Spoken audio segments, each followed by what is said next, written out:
Witch of Bell. It's been called America's greatest story and took place right here in Tennessee. Since the witch or spirit first manifested itself around the Bell family on their Robertson County farm in the early 19th century. The Bell Witch has attracted the attention of ghost hunters, skeptics, supernaturalists, religious leaders, storytellers, authors, historians, and curious citizens the world over. The earliest sources for the legend of the Bell Witch are dubious at best, but they provide an excellent overview of the legend's ubiquity and the progression of the Bell Witch story over the years. The two most famous sources: an authenticated history of the famous Bell Witch by M.V.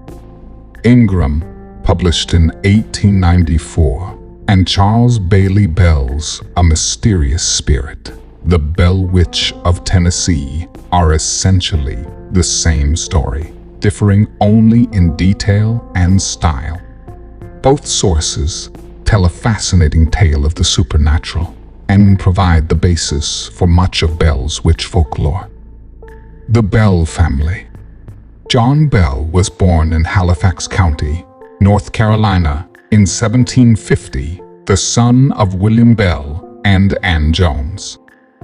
In 1782, John Bell married Lucy Williams, daughter of prominent farmer John Williams of Edgecombe County, North Carolina. The Bells bought a farm in Edgecombe County and began to accumulate wealth and influence in the region. In 1804, the family, consisting of John and Lucy Bell, and their children Jesse, John Jr., Drury, Benjamin, Esther, Zadok, Elizabeth, Richard Williams, and Joel Egbert, built a house and began farming a 1,000-acre farm on the Red River in Robertson County, Tennessee. Of their children, Benjamin died in infancy. Zadok became a successful lawyer and settled in Mississippi, where he too died relatively young. Esther married Bennett Porter in 1817. Jesse married Martha Gunn, daughter of Reverend Thomas Gunn, and later settled in Mississippi. John Bell Jr. married Elizabeth Gunn, also daughter of Reverend Thomas Gunn, and became a successful farmer in Robertson County. Drury never married and owned a farm on the north bank of the Red River. Elizabeth, Betsy, Bell eventually married her former teacher Richard Powell and settled in Mississippi. Richard Williams Bell married 3 times, to Sally Gunn, daughter of Reverend Thomas Gunn, Susan Gunn, daughter of Reverend James Gunn, and Eliza Orndorff, and spent his life in Robertson County. The youngest child, Joel Egbert, married twice and settled in Springfield. Despite the lasting impact of what the Bells called our family trouble, the family continued to prosper, and some of its descendants still live in Tennessee and other states in the South and Midwest. Beginning of the Troubles.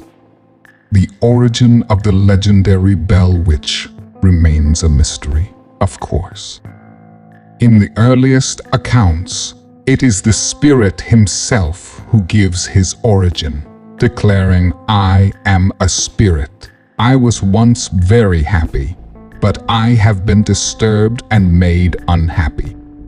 I am the spirit of a person who was buried in the woods nearby and whose grave was disturbed. My bones dug up and scattered, and one of my teeth was lost under this house.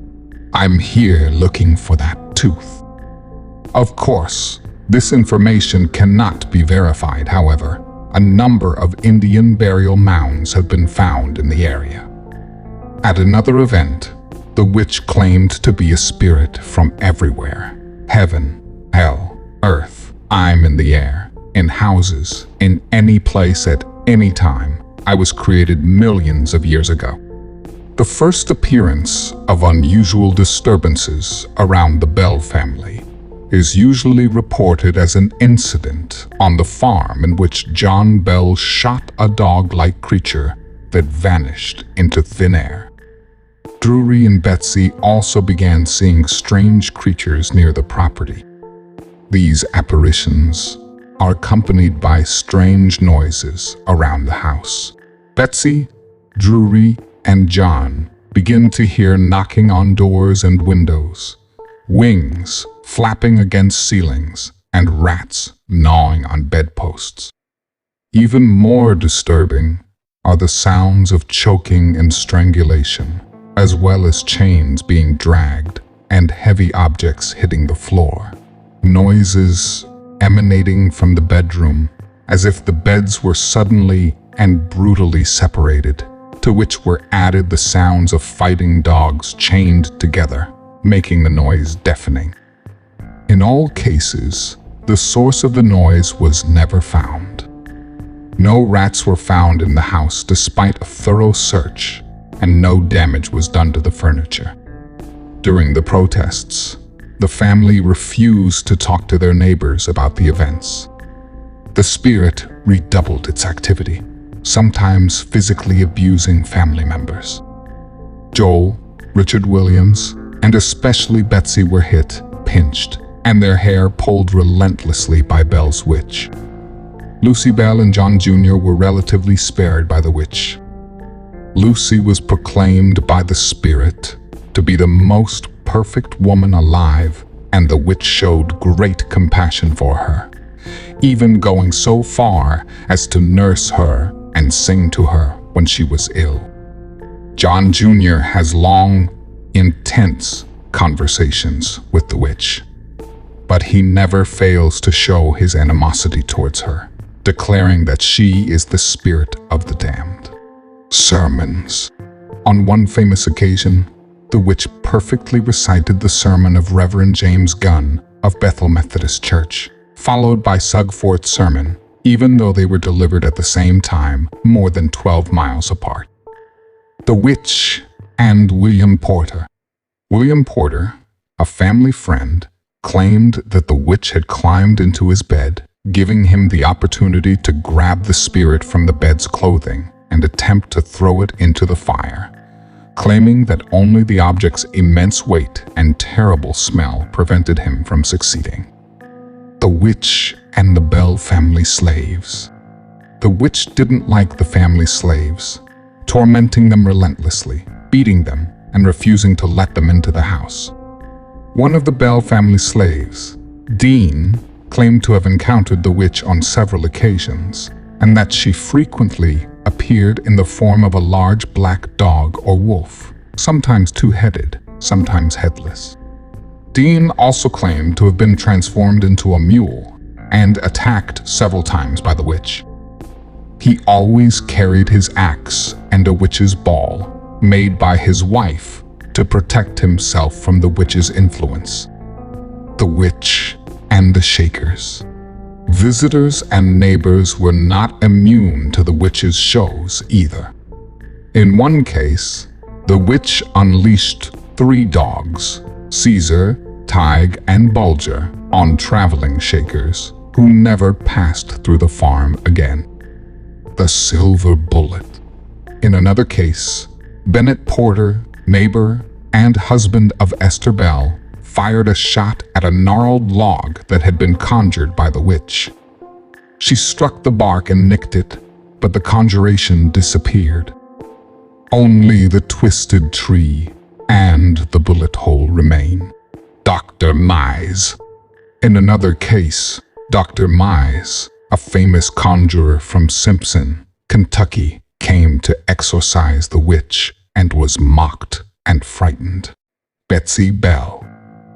John Bell saw, and Betsy Bell seemed to be the 2 people most frequently mistreated by the witch. For reasons still unclear, the witch adamantly opposed the union of 2 childhood sweethearts, Betsy Bell and Joshua Gardner, frequently resorting to merciless taunts and physical abuse. Joshua and Betsy remained attached, but she postponed the marriage for fear of the spirit's reprisals. The witch's attacks on Betsy were not all related to her relationship with Gardner, and the witch's constant threat began to affect her to the point where she became prone to fainting spells and choking sensations, often appearing exhausted and lifeless. Nor were her experiences limited to Bell's property. Betsy later described an incident when the spirit became so alluring, filling my mind with horror and making me so nervous. My parents would often send me to a neighbor's house to rest for a night. My first night away from home was spent with Feemy Thorne.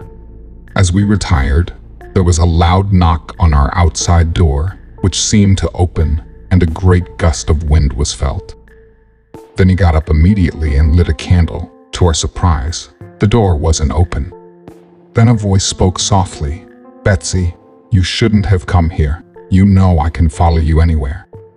Now, sleep well."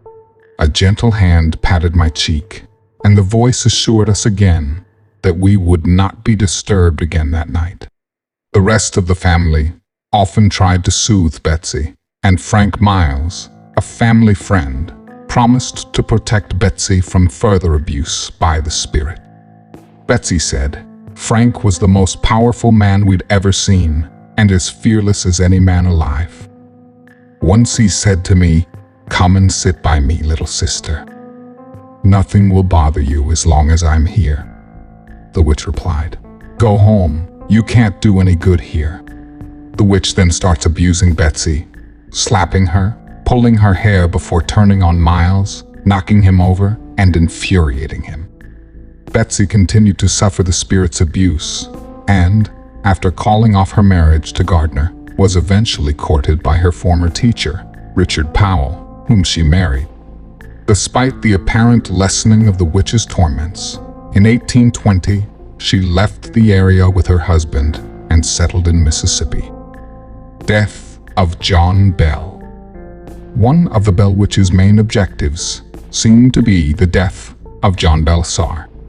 Old Jack Bell, as the spirit called him, was beset by curses, odious threats, and severe physical torment. As the abuse continued to take its toll on his psyche, Bell took to his bed and was nursed back to health by John Jr. On December 19, 1820, John Bell did not leave his bed, and John Jr. went to the cupboard to fetch the medicines needed for his care. Instead of 3 bottles of medicine, he found only 1. It was 1/3 full of a dark, smoky liquid of unknown origin. The witch's voice gloated, "It's no use you trying to soothe old Jack. I've got him this time. He'll never get out of bed again." She said of the vial that she gave a big dose to old Jack last night when he was fast asleep, and it cured him. The contents of the vial were thrown into the fire and burst into flames. John Bell died on December 20, 1820. The Bell Witch invited herself to the funeral, disrupting the service and singing bawdy drinking songs. Andrew Jackson. Legend has it that Bell's witch even met future President Andrew Jackson. Jackson owned property on the Red River and wanted to visit the Bell farm after hearing the stories. One of his wagons was blocked by an invisible force and could not be moved. Although the horses were whipped, the wheels examined, and the men in his party pushed. He exclaimed, "By the eternal boys, it's the witch." To which the witch replied, "Very well, General, let the wagon move. I'll see you tonight." The wagon started off on its own, and they continued their journey. That evening, back at camp, a self-proclaimed witch hunter claimed to have a silver bullet and regaled the men with tales of witch hunting. Jackson whispered to a colleague. "I bet that guy's a wandering coward. By the Eternals, I wish the thing would happen. I want to see him run." A silence followed. Suddenly, the sound of light footsteps was heard, strolling across the floor, and the voice declared, "All right, General, I'm on the spot and ready to work." The witch ordered the hunter to fire, but the weapon failed to fire. The hunter was struck by an invisible force, pretended to feel the pain of a needle prick, exclaimed he'd been caught by the nose and fled the tent. The witch exclaimed, "How could the devil run and beg? I bet he won't come around here again with his old horse pistol and shoot me. I think that's fun enough for tonight, General. I'll come back tomorrow night and show you another rascal in this crowd." Jackson was eager to stay, but his band had had enough, and Jackson returned to Nashville shortly thereafter. Kate Batts. Mary Catherine Kate Batts, after 1847. Frederick Batts' wife was considered by many to be the culprit behind the troubles known as the Bell Witch. Although she was not poor, she was often the object of ridicule by the inhabitants of the Red River settlement in Robertson County. Her incorrect use of words, as well as her sometimes strange mannerisms, led many to believe that she practiced black magic or other forms of occultism. At the turn of the century, Benjamin Batts, Frederick Batts' brother, quarreled with John Bell over the sale of a slave. The facts of this dispute later became entangled and gave rise to a rumor that John Bell and Kate Batts had quarreled and that Kate Batts had created Bell's witch to take revenge on Bell. Although many stories link the Bell Witch to Kate Batts, and some disagreement between her and John Bell, recent evidence suggests that she had nothing to do with it. In fact, contrary to what has been reported, Kate Batts claimed that she would take revenge on John Bell on his deathbed and outlive him by many years. Today, many descendants of the Batts family live in Cheatham, Montgomery, and Robertson counties. Witch Bell's Cave, although it played a relatively minor role in the legend of the Bell Witch in the early 19th century, the cave on John Bell's property has since become a focal point for visitors hoping to experience the haunting for themselves. Listed on the National Historic Register in 2008, the cave is the only original element of the legend that can still be seen today, largely unchanged from how the Bell family would have seen it in 1817. While many strange occurrences have been reported by visitors to the cave, including the notorious difficulty of taking photos around the site in the pre-digital age, nothing on the scale of the original haunting centered around the long-demolished Bell House has been reported since the early 1800s. The modern myth persists. After John Bell's death, the witch's activity declined sharply. The spirit is still active during the winter and spring of 1821, but soon bids farewell to the family, announcing that he will be away for 7 years. True to their word, the family remaining on the property, Lucy, Richard Williams, and Joel, claimed that the witch had returned in February 1828, reappearing in the same manner as the first time, with shaking beds and unexplained noises.